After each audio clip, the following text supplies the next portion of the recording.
begin on the next item on our agenda, which is a recommendation from the Division of Trading and Markets. This recommendation, if we adopt it today, will put in place a new anti-fraud rule, specifically aimed at the abusive and manipulative practice called naked short selling.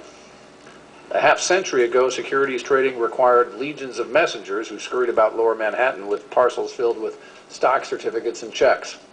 And in those days, the New York Stock Exchange would have to close for part of each week to catch up with the paperwork.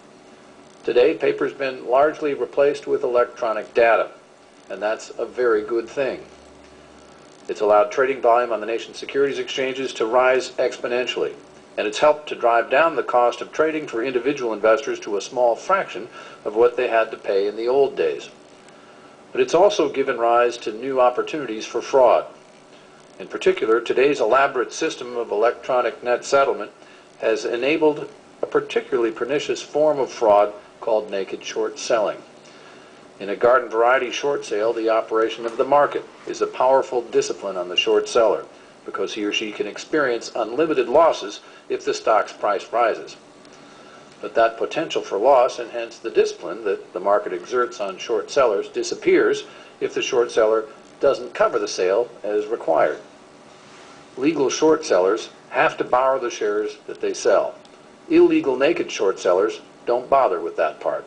They sell shares of stock that they haven't borrowed and that they have no intention of borrowing. In some cases, they sell shares that don't even exist. Illegal naked short selling is an especially serious threat to smaller public companies whose relatively thin market capitalizations can be more easily manipulated. And in the same way, it threatens the savings and investments of many retail investors in these smaller companies. There are many legitimate reasons that a trade might fail to settle.